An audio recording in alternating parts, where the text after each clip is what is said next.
안녕하세요. 안경토 회원 여러분. 오늘부터 제가 매번 사칭에 대해서 주의하는 경고 말씀을 드리고 오늘의 내용을 시작하는 순서로 가겠습니다. 제가 매번 말씀드리려고 합니다. 앞으로 일단 밴드, 텔레그램, 주소로 유인하는 모든 것은 사칭입니다. 저를 사칭하는 사람들의 목적은 저를 가상해가지고 사람들이 오잖아요. 그 사람들을 텔레그램 그룹 아니면 밴드에다 끌어들여서 거기에서 투자 클럽 같은 거 만들어요. 계속 안유화를 사칭해서 특정 종목에 대한 되게 러프한 보고서, 아주 질이 형편없는 보고서를 올려서 그 주식에 투자하게끔 합니다. 그게 미국 주식이든. 그리고 자기네 가짜로 만든 플랫폼에 돈을 넣게 해요. 그래서 처음에는 높은 수익을 보장한다 이러다가 결국은 돈을 1억, 2억씩 넣기 시작하면 그 플랫폼을 없애고 도망가거든요. 근데 이게 개인이 하는 게 아니라 저기 캄보디아나 필리핀이나 이런 특정 조직들이 재테크 분야의 유명인을 사칭해서 사람들을 끌어오고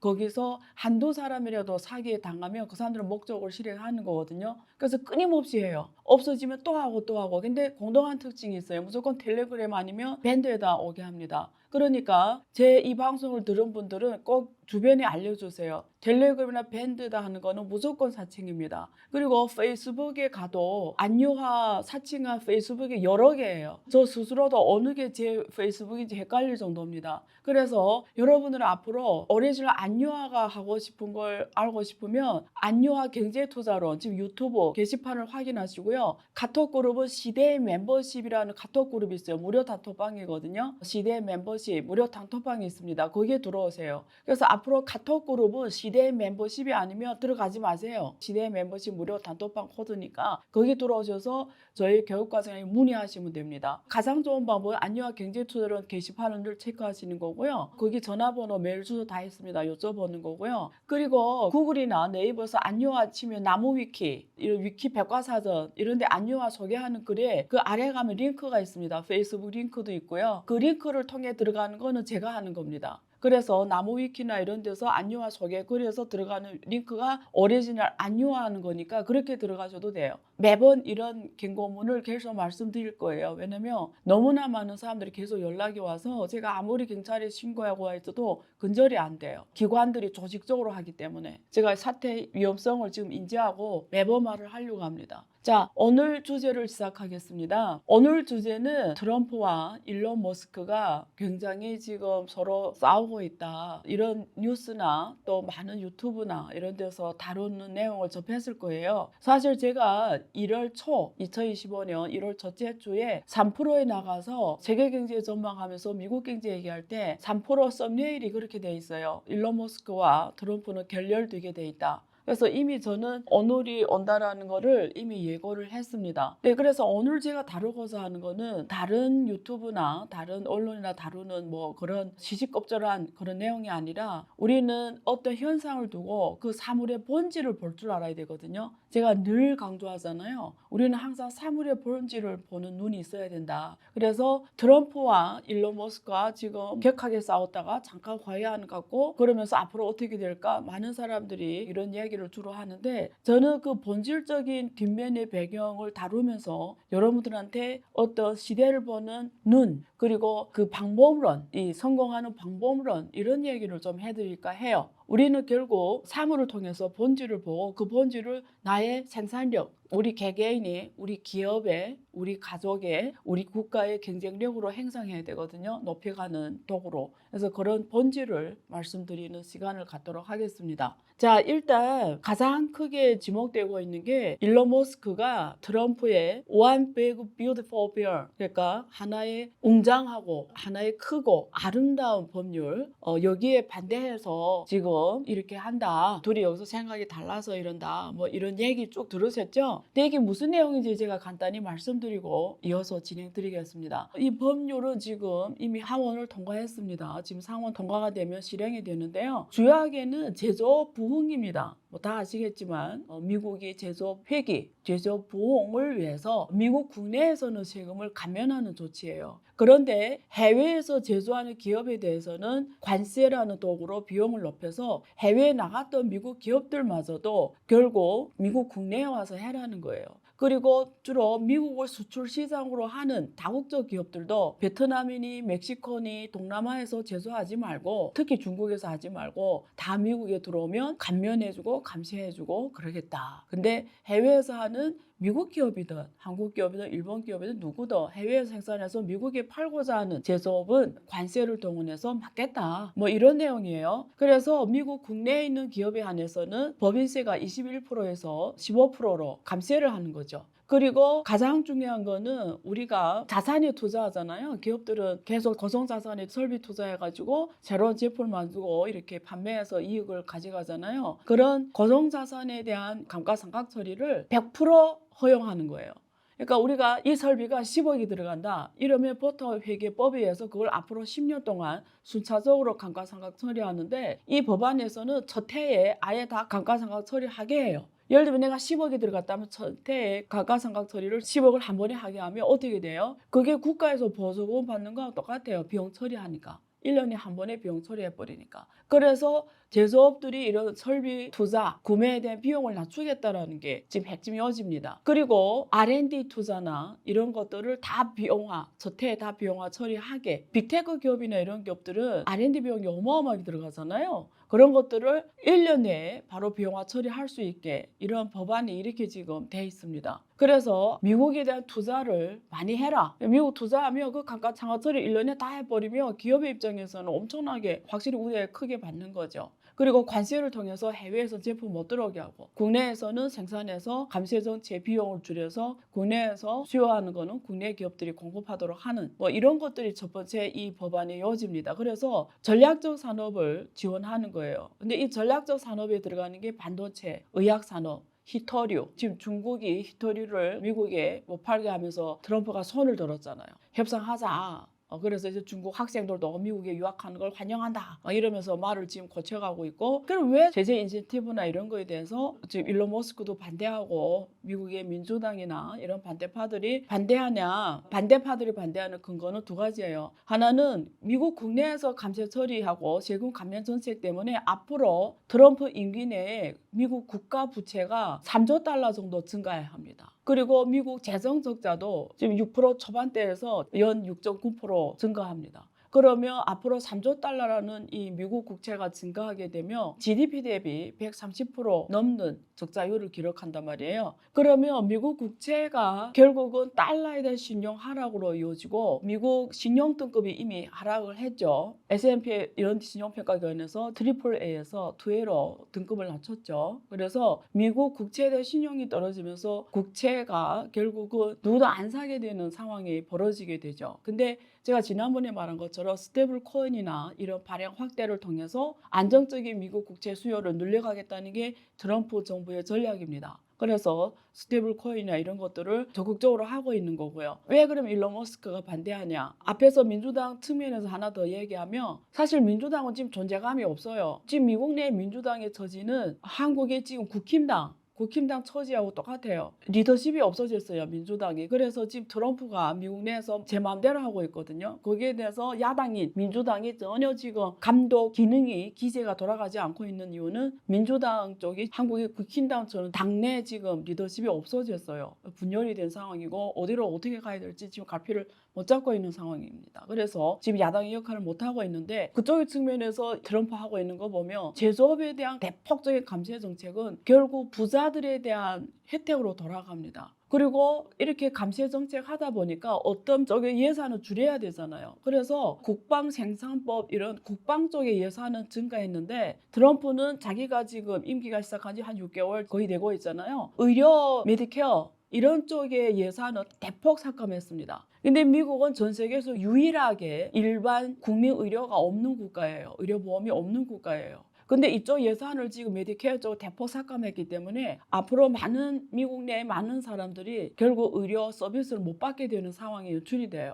그러면 없는 사람은 점점 더 없게 돼요. 그러니까 빈부격차가 더 커지게 됩니다. 앞으로 많은 복지 정책을 줄여버렸어요. 그러니까 이 사람이 블루 칼라를 대표하는 대통령이 됐는데 지금 하는 정책은 의외로 저소득층의 많은 예산을 없애버리면서 이 사람들이 더 빈곤하게 가는 상황입니다. 결국 돈 있는 사람, 자본가에 대한 세제 감면 혜택이 더 집중되는 이런 사태가 지금 커지고 있다고 보시면 되고 미국은 앞으로 빈부격차가 더 커질 수밖에 없고요. 결국 미국은 소비 주도로 가는 국가인데 상위 1%가 전체 미국의 34% 자산을 갖고 있습니다. 상위 1%가 전체 3분의 1 이상인 부를 가져가는 거죠. 그리고 미국의 하위 50% 사람들이 전체 자산이 2.5%밖에 못 가져갔어요. 그러니까 이런 빈부격차로 미국이 소비주도 국가인데 계속 갈 수 있냐도 의문점이고 미국 자본주의가 계속 돌아갈 수 있냐도 의문점입니다, 사실. 근데 어쨌든 이런 정책들이 계속 확대되고 있는데 일론 머스크가 하는 모든 사업들이 특징이 뭐냐면 글로벌 공급망에 노출된 사업들이에요. 그러니까 지금 트럼프가 하고 있는 리솔링 이 정책에 정면 충돌이 되는 산업 구조를 갖고 있어요. 지금 하고 있는 스페이스X, 스타링크, 전기 자동차 이런 것들이 다 글로벌의 생산 거점을 갖고 있고 글로벌 시장에서 돈 버는 수익 구조거든요. 테슬라는 중국 상하이 공장, 독일 베를린 기가 팩토리 갖고 있고 멕시코 생산 거점 갖고 있는데 이런 데서 생산하는 걸 다 관세로 때려버리니까 일단은 생산이 바로 코스트가 올라가 버린 거죠. 그리고 세제 혜택의 차별성이 주로 국내에는 감세인데 해외는 관세로 막아버리고 비용 처리 못해요. 해외에서 생산하는 기업에 대해서는 100% 비용 처리가 안 돼요. 투자 설비에 대해서. 미국 내에서 생산한 기업에 대해서 비용 처리하니까 테슬라는 여기 해당이 안 됩니다. 테슬라 지금 텍사스에 있지만 그래도 글로벌에 생산하는 게 더 많잖아요. 그러니까 중국에서 테슬라 공장은 저렴한 원자재, 완비한 공급망, 인건비, 전기차 보조금으로 높은 수익률을 테슬라가 보장받고 있는데 미국 국내에서 정작 이런 혜택에서 배제되게 된 거죠. 그리고 전기자동차 산업에 대해서 관세를 엄청나게 때리면서 중국산 배터리, 전기자동차, 태양광 패널 모든 게 다 과관세를 부여되니까 테슬라는 宁德时代, CATL 등 배터리와 깊게 연결됐기 때문에 바로 이런 혜택에서 지금 배제되게 되는 거죠. 그러니까 테슬라의 전체 생산 비용이 급등을 가져올 수밖에 없고 글로벌 통해서 원가 절감을 해왔는데 그게 지금 큰 타격을 받는 거죠. 또 트럼프 철학과 지금 일론 머스크 철학도 전면 충돌이 되고 있습니다. 일론 머스크는 정부의 개입을 최소화하는 걸 주창하는 시장주의자잖아요. 그래서 도시 개혁에 적극적이었던 거예요. 도시 개혁이라는 게 뭐예요? 방대한 정부를 없애겠다는 거 아니에요. 그래서 연방 정부 비용을 줄이겠다는데 지금 뭐 하다가 그냥 처음에 도시 계획에서 희생됐다고 표현한 게 많지는 모르겠지만 잘려나간 연방 공무원들이 제일 억울하겠죠. 도시 개혁은 결과적으로 어떻게 되냐면 그 불쌍한 연방 정부 공무원들만 일자리를 잃고 희지부지한 일론 머스크가 그 대가를 다 치르게 되는. 그 때문에 지금 반 테슬라 전기자동차 운동도 일어났고 테슬라도 비용이 올라가 버렸고 신용을 잃었고 근데 이 사람이 주장하는 건 정부 개입 최소화인데 트럼프가 하고 있는 거는 반대로 적극적으로 어떻게 보면 중국식으로 옛날에 중국 하던 식으로 하는 거잖아요. 정부 보조, 세제 혜택, 관세로 문을 닫아버리고 보호무역주의, 산업보조금 체계를 지금 추진하고 있는 거잖아요. 그러니까 규제를 최대한 반대하는 일론 머스크하고 또 철학적으로 정면 충돌하는 부분도 있고요. 지금 머스크 같은 경우에는 스페이스X, 뉴럴링크, 스타링크 이런 거 다 글로벌 프로젝트입니다. 근데 이런 것들이 지금 트럼프의 자국 우선주의, 아메리칸 퍼스트 이런 것들하고 정면으로 지금 충돌이 돼요. 특히 반이민주의, 사실 뭐 불법 이민자를 추방한다고 하지만 실제는 반이민주의예요. 그래서 글로벌 인프라 기업 인재를 데려올 수가 없어요. 근데 일론 머스크는 지금까지 성공한 배경 중에 하나가 글로벌 세계 톱 과학자들을 자기 기업에 다 데려왔기 때문에 가능했던 거죠. 근데 이런 지금 트럼프 이런 정책에서는 글로벌 톱 인프라 이런 기업들한테는 글로벌 인재를 데려올 수가 없는 거죠. 그러니까 지금 스타링크 같은 위성을 특정 국가에만 집중 배치하고 요구하고 있고 트럼프가 누구한테는 주지 말라, 누구한테는 주지 말라 이런 거는 일론 머스크 정부에서는 시장을 제한하는 조치에 해당이 되니까 수익을 줄여갈 수밖에 없는 거죠. 그러니까 일론 머스크가 자기 생각에는 트럼프가 자기 없으면 대통령이 안 되는데 트럼프는 그렇게 생각 안 하지만 자기가 돈도 넣고 시간도 넣고 모든 걸 다 목숨까지 일을 위험까지 감당하면서 지금 트럼프를 해줬는데 머스크의 공짜 혜택은 다 받고 지금 와서는 트럼프한테서 일론 머스크는 혜택은요 오히려 자기 갖고 있는 모든 산업이 불리한 위치에 처했으니까 그리고 자기 말이 또 트럼프 정부에서 먹히지가 않아요. 나사 국장으로 추천했던 아이작먼 트럼프한테 적극적으로 추천했는데 트럼프가 받아들이지 않았죠. 왜냐하면 일론 머스크는 항공우주 산업을 하는데 나사 국장을 자기하고 굉장히 리념을 같이 하는 사람을 국장으로 앉히면 우주 산업이나 이런 면에서 많은 걸 할 수가 있는데 트럼프가 그 인사를 받아들이지도 않았고요. 그래서 트럼프는 지금 머스크는 공짜 보조금을 많이 받았다. 정부 사업을 그렇게 많이 받아놓고 해외에서 생산하기 때문에 미국 일자리를 해외에 넘긴다라는 식으로 일론 머스크를 비난하고 있습니다. 그래서 지금 트럼프하고 일론 머스크가 정면으로 지금 부닥치고 있는 상황이고 그게 여러분들이 지금 언론이나 뉴스에서 보고 있는 상황입니다.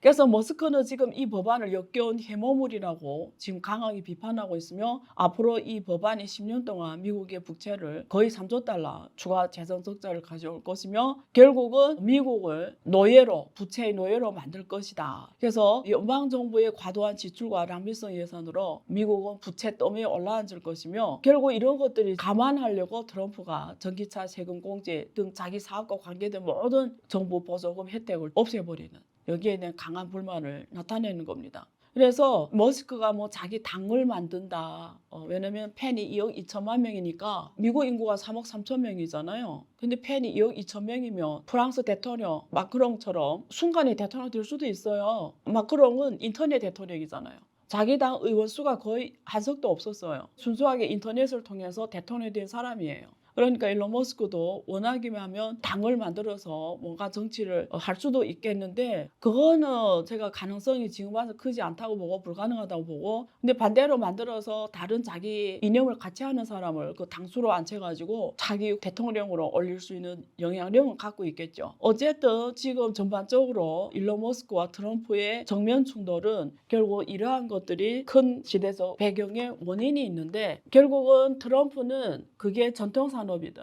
그게 미래 산업이든 그게 전략 산업이든 상관없이 일단 미국의 제조업이 오라. 그러면 감세를 해야 된다. 혜택을 왕창 줘야 된다.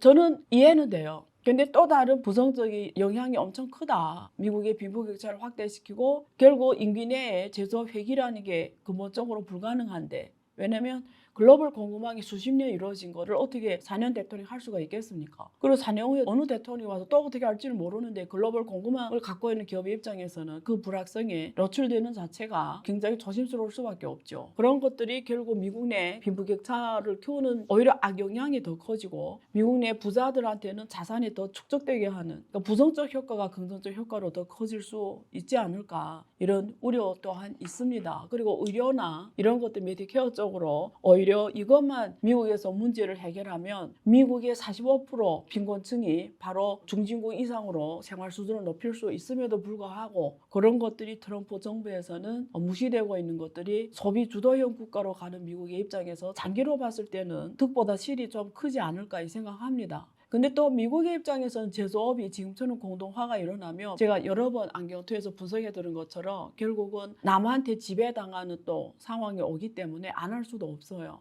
참 이게 미국도 갈림길에 섰습니다. 지난번에 제가 국가는 어떻게 부국이 되고 어떻게 가난한 국가가 되냐. 포용적 제도와 착취적 제도. 트럼프가 지금 하고 있는 건 전 세계에 대해서는 착취적 제도를 실행하고 있고 미국 국내 한에서는 포용적 제도를 하려고 하는데 오히려 중소득 이하의 미국 국민들은 포용적 제도에서 제외되는 상황이 지금 연출되고 있는 것 같아서 미국이란 나라가 갈림길에 딱 선 것 같아요. 이것이 미국의 미래 30년, 50년 넥스트 미국을 지배할 정도로 영향력이 큰 가장 중요한 앞으로 4년인 것 같아요. 근데 이걸 조금 더 깊이 얘기하면 자본주의가 결국 어디로 가야 되냐 깊은 질문하고 연관됩니다. 자본주의의 미래는 어디에 있을까? 막스가 말한 것, 자본론에 말한 것처럼 생산력과 생산관계거든요. 경제라는 거는 사회라는 거는 생산력과 생산관계예요. 근데 이 생산관계가 생산력의 발전을 따라가지 못할 때는 그 나라는 붕괴합니다. 근데 지금 미국의 생산관계가 산업화 시대의 생산관계예요. 자본가가 있고 블루칼라들이 있는 거예요.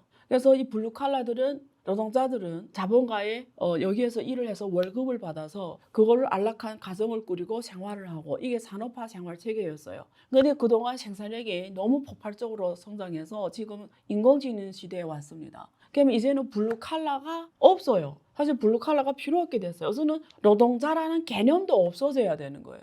화이트 칼라도 없어지는 거예요. 하물며 블루칼라. 블루칼라는 이미 컴퓨터 인터넷 시계가 확장되면서 이미 많이 그게 미국의 경제 지금까지 온 거예요. 블루칼라가 계속 70년대부터 일자리 잃으면서 왔어요. 그게 점점 축소되고 결국 미국은 다 금융으로 가버렸죠.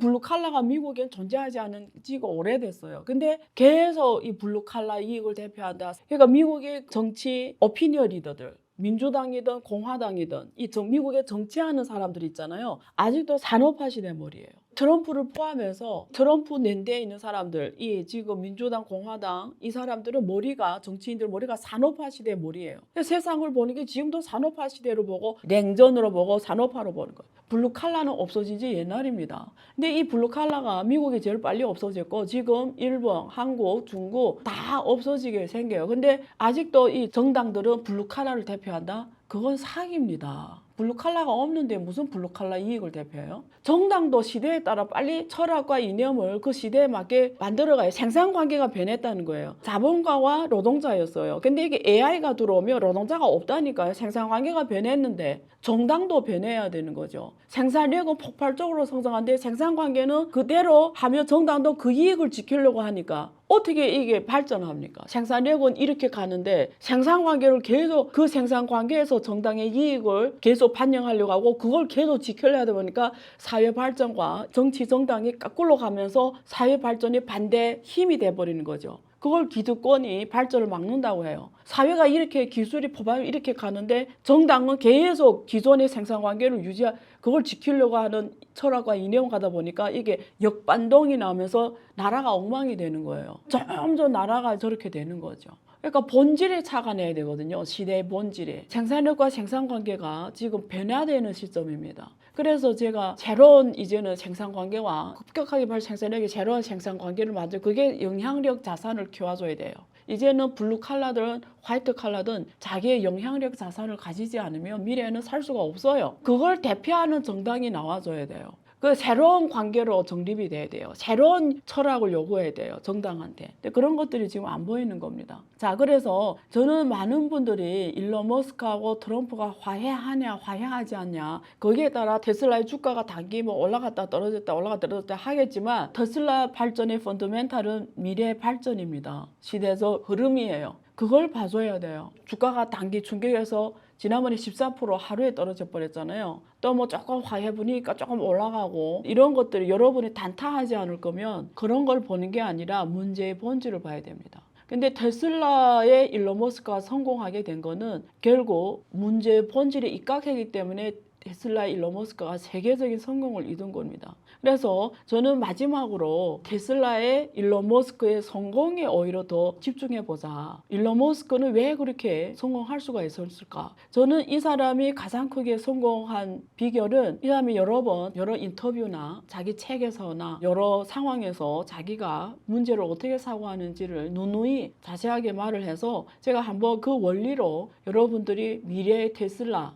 미래에 이 사람이 하는 모든 산업을 계속 철학이 유지되는지를 보는 게 더 중요하고요. 그 다음에 그걸 우리의 경쟁력으로 개인이면 개인, 기업이면 기업, 국가면 국가 경쟁력으로 만들어가는 게 오히려 이 사태에서 여러분들이 지혜롭게 해야 된다고 봅니다. 자, 일단 이 사람은 모든 걸 원리에 기반한다. 원리에 기반한다는 거는 어떻게 해왔다라는 거냐를 통해서 우리가 한번 이 사람의 성공 비결을 우리의 경쟁력으로 만드는 논리로 가보겠습니다. 일단은 모든 상식을 깹니다. 상식을 깬다라는 게 이 생각의 관습을 깬다, 관성을 깬다, 일의 관성을 깬다, 상식을 깬다는 건데 일단은 기술 상식을 깼습니다. 테크놀 상식. 예를 들면 전기자동차에서 과거에는 한번 배터리 충전하면 갈 수 있는 거리가 짧고 충전이 오래 시간 걸리고 가격이 너무 비싸서 일반인들이 쓸 수 없는 자동차라는 게 이 전기자동차의 일반적 인지였죠. 근데 이 사람은 해결하면 되잖아. 그래서 사실은 한 번에 배터리로 길게 감행하게 되잖아.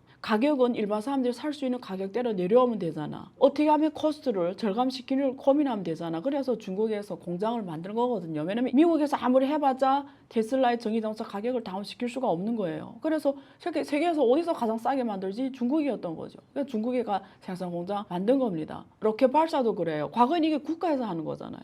근데 로켓 발사 이러면 비용이 엄청 비싸다. 근데 왜 비싼가 이 사람 알아보기 시작한 거죠. 상업적 상식을 깨는 노력을 하는 거예요. 봤더니 국가만 한다. 경쟁이 없다. 두 번째, 국가가 하는 게 로켓 한번 발사하고는 그냥 버린다. 그러니까 비쌀 수밖에 없다. 자, 그러면 이거 단가를 로켓 발사 단가를 낮추게 하려면 경쟁이 있어야 된다. 그래서 민영하게 해야 된다. 스페이스 X를 민영으로 한 거고 한 번에 로켓 발사해서 왜 그냥 버리냐. 회수 여러 번 사용하게 해야 된다. 그래서 이 사람이 그런 걸 만든 거잖아요. 그럼으로써 스페이스 X가 가장 반복적으로 회수를 해서 반복적으로 사고하니까 코스트가 떨어질 수밖에 없죠. 그리고 스페이스X가 독점하게 된 거죠, 이 산업을. 그래서 지금 미국은 항공우주 산업이 스페이스X 뭐 할 수 없게 된 상황까지 왔고 지금 기업 가치가 3천억 달러 넘어가게 된 겁니다. 기술 상식을 깨고 비즈니스 룰 관습을 깨고 하는 이런 노력들이 이 사람의 성공을 갖고 왔는데 원천적인 본질에 집중한다는 뜻이에요. 프린시퍼. 이 사람이 늘 모든 일을 할 때 이런 프린시퍼 원리에 본질에 집중하는 원리에 따라서 일을 하는 게 이 사람의 가장 큰 배워야 되는 점입니다. 그래서 이제 앞에 스페이스X, 테슬라 사례를 들었지만 다 그렇게 하더라. 왜 그렇게 해? 이런 걸 깨는 것부터 시작하는 거고. 그래서 이 사람은 비즈니스 기존에 어떻게 해왔냐 이런 걸 보지를 않아요. 거기에 본질이 물리적 본질에 집중하는 거예요. 물리적 본질이 뭐냐? 그걸 구성하는 사물적 요소가 뭐냐? 원천적 요소가 뭐냐? 그래서 배터리가 비싸다 이러니까 배터리를 다 분해해봐요. 거기에 들어가는 원재료 가격을 런던에 있는 거래소 있잖아요. 금속거래소. 배터리 다 분해해가지고 거기에 근을 떠가지고 런던이 금속거래소 가격으로 그 코스트가 얼마인지를 계산해 봅니다.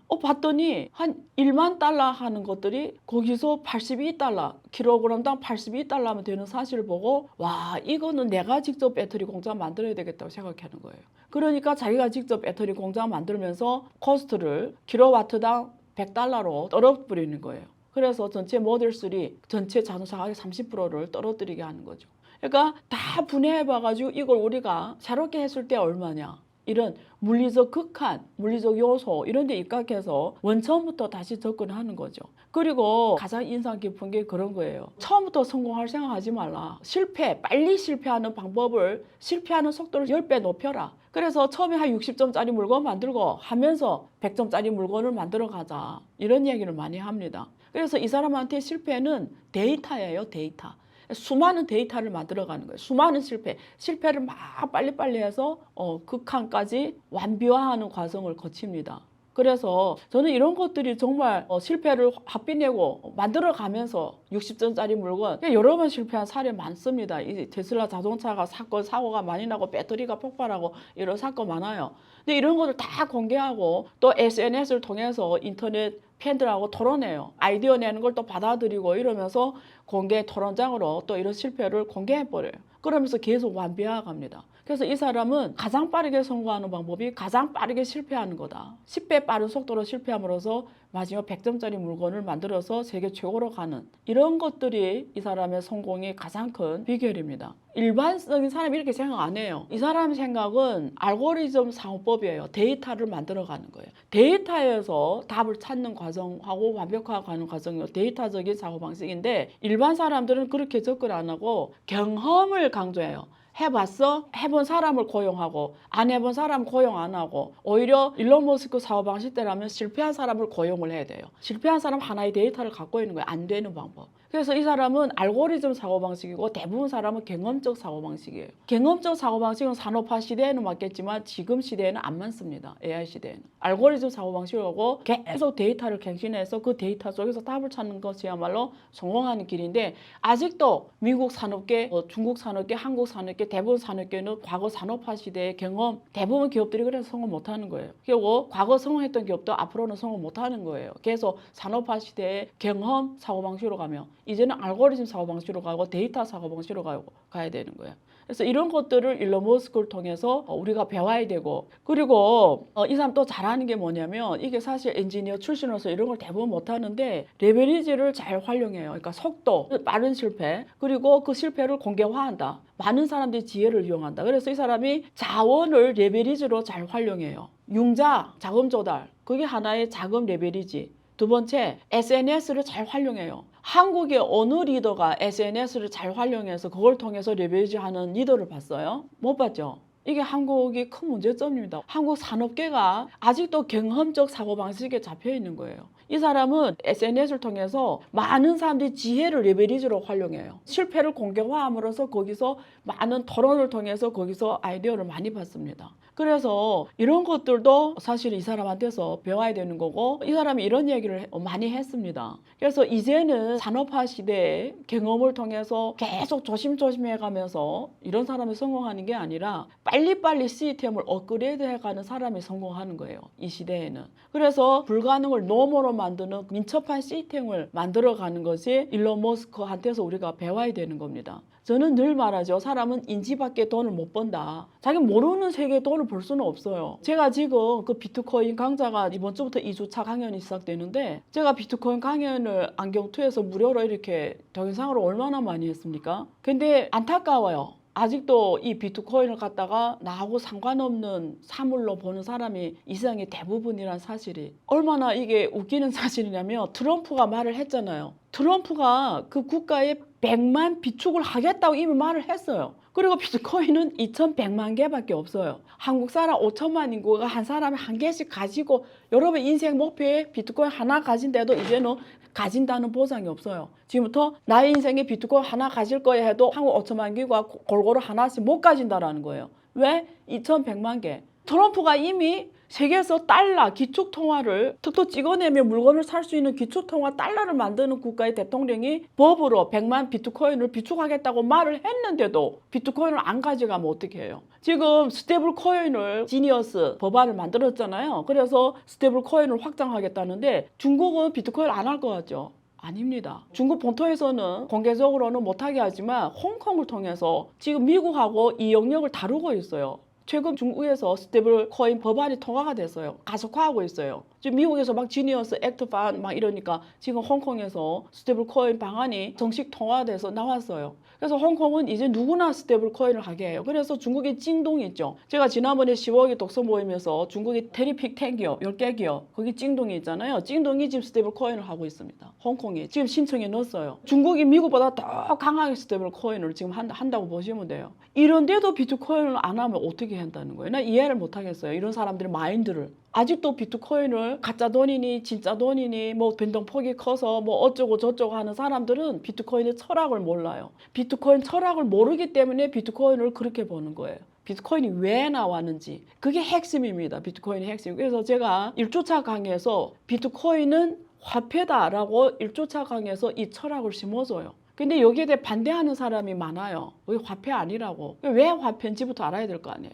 그게 비트코인 철학입니다. 근데 지금 이런데도 안 하면 제가 감히 여기서 강하게 말할 수가 있어요. 여러분 절대 앞으로 부자 안 되는 건 당연하고요. 여러분 자산도 못 지킵니다. 혹시 자산 가면 아직도 부동산에 집착하는 자산가들이 많잖아요. 사람이 자기 인지 내에서 인생을 살아가요. 인지를 높이는 거 해야 돼요. 인지를 높이는 방법 중에 하나가 바로 이 사람처럼 본질에 입각하고 일론 머스크처럼 그리고 물리적 논리로 세상을 봐야 돼요. 물리학을 알아야 돼요. 제가 이번에 안유아 독서 토론의 책이 물리학에 대한 책이에요. 그래서 독서 토론의 멤버들이 의견이 많아요. 갑자기 물리학 책을 읽게 하지 세상을 보는 본질이 물리학에 답이 있기 때문입니다. 일론 머스크가 왜 성공했냐면 이 두 가지를 했기 때문에 성공한 겁니다. 제가 아주 쉽게 예를 들면 과거에 자동차 나오기 전에는 다 교통수단이 마차였잖아요. 귀족 영화를 보면 다 마차 타고 다니잖아요. 귀족들이. 근데 계속 마차로 돈을 벌 생각하면은 절대 먼저 마차를 만든 사람을 이길 수가 없어요. 마차가 주요 교통수단이니까 수많은 사람들이 경쟁할 거예요. 그래서 내 마차를 또 생산해보자 넘버 오브 원. 그 중에 하나예요. 난 절대 세계적 성공할 수가 없어요. 경쟁자 하나 더 만들어질 뿐이에요. 근데 마차가 돌아가는 시대에 내가 자동차를 한다면 일론 머스크 같은 사람은 마차를 다 타고 나올 때 자동차를 하는 사람이에요. 그러니까 세계적으로 독점으로 돈 버는 거죠. 지금 보세요. 사람들이 지금 아직도 지구에서 막 헤매고 있을 때 이 사람 뭘 말하고 있어요? 화성에 인류를 보낸다고 그러잖아요. 스페이스 X를 하고 있잖아요. 사람들이 아직도 자기 신체를 그래 이러고 살고 있을 때 머리에다 칩을 넣는다고 그러잖아요. 이게 일론 머스크의 성공 비결입니다. 그래서 인지가 그 사람의 성공의 크기를 결정해요. 그러니까 우리가 계속 안유아 왜 안경투, 안유아 경제투자를 하냐, 왜 안유아 독서 모임 강연하냐, 왜 성각자 1%를 왜 강의하냐. 한국에도 이제 일론 머스크 같은 사람 계속 나와줘야 되기 때문이에요. 그래서 영화 그 대부, 지금 넷플릭스에 가면 영화 대부가 지금도 있습니다. 긴 영화죠. 이런 말을 합니다. 일촌의 사물의 본질을 보는 사람과 평생 동안 사물의 본질을 볼 수 없는 사람과는 다른 세계에서 산다. 일촌의 문제 본질을 보려면 어떻게 해야 돼요? 시대 멤버십에 와야 되고 안경토 들어야 되고 책을 읽어야 되고 공부를 해야 돼요. 자, 그래서 제가 일론 머스크의 성공 비결을 이렇게 말씀드리는 거는 트럼프하고 싸워서 누구 이기냐 어쩌냐 저쩌냐 뭐 회화할 거 이런 게 중요하지 않고 사물의 본질에 더 입각해서 일론 머스크가 결국 하는 일이 무슨 일인지를 아는 그 본질에 입각하자는 거예요. 이 사람의 논리로 우리가 한번 연습을 해봅시다. 그럼 여러분 이제부터 자기 인생에 한번 이 프린시플, 본질에 착각하는 사고방식을 한번 연습해 보세요. 여러분 직장의 본질이 뭐라고 생각해요? 지금 AI 시대니까 내가 일이 없어진다 어쩌고 저쩌고 하잖아요. 그걸 걱정하고 있잖아요. 직장, 우리가 회사를 다닌다. 직장의 본질은 나의 가치입니다. 가치 없는 사람은 인공지능 시대 아니어도 대체돼요. 오지 않아도 가치가 없는 사람 대체가 돼요. 그래서 직장의 본질은 나의 가치지 내가 얼마나 노력하는 게 아니에요. 내가 가치가 있어야 돼요. 매목적으로 노력이 아니라는 거예요. 당신은 어떤 가치를 줄 것인가? 투자의 본질은 뭐라고 보세요? 투자 왜 하냐? 돈 벌기 왜 한다? 이렇게 대부분 말하죠. 워렌 버핏 평생 가치야, 버크셔 해스웨이 가치한 사람 찰리 먼거가 무슨 말이었어요? 워렌 버핏도 그랬고 제일 원칙, 제2원칙, 제3원칙이 뭐냐? 투자의 제일 원칙은 돈을 잃지 않는 거라고 말해요.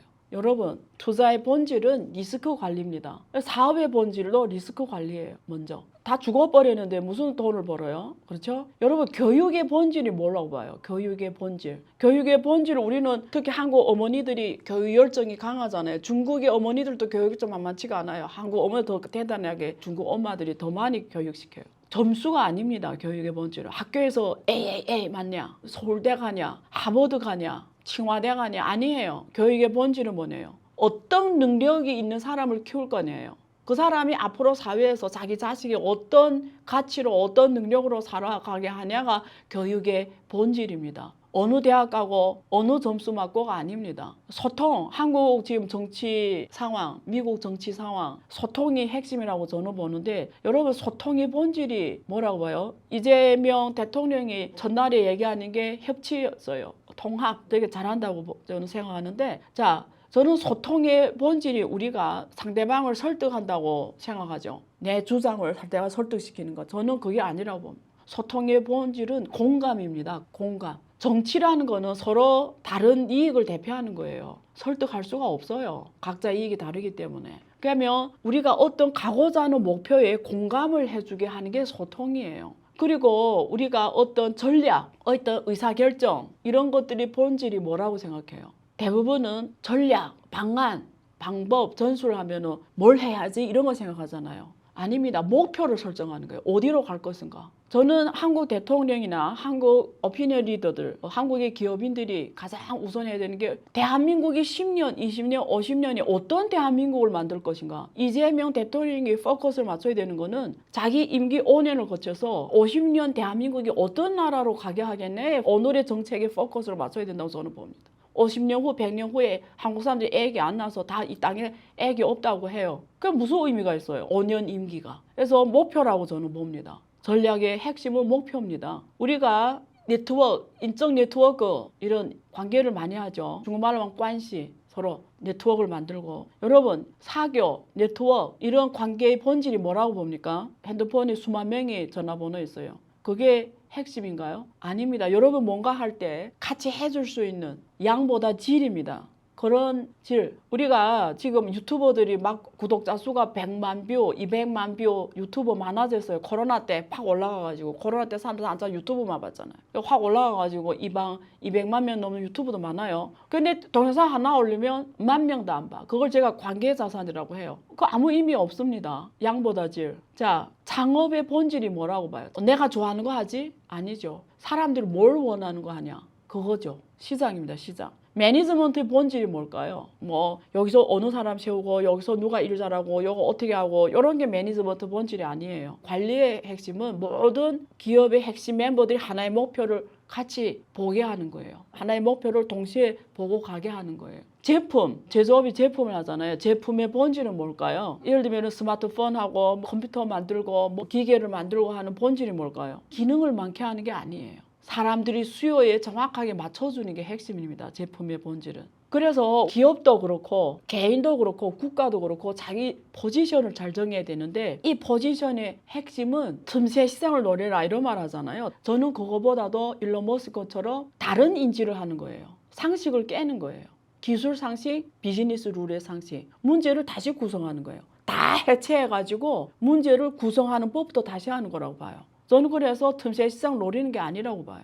그 문제를 다른 시각으로 재구성하는 게 본질이라고 봅니다. 기업의 이익을 높이자. 이익의 본질은 뭘까요? 높은 가격에 팔아서 폭리를 취하는 게 아닙니다. 아까 제가 테슬라의 사례를 들었죠. 배터리 사례를 들었죠. 코스트를 줄여가는 겁니다. 이익을 높이면 코스트를 줄이는 거예요. 그러면 구성을 다시 해야 됩니다. 그리고 경쟁의 본질은 경쟁자를 죽여버리는 게 아니에요. 똑같은 물건을 만들어요. 근데 얘가 경쟁자가 있어요. 시장은 그 사람들이에요.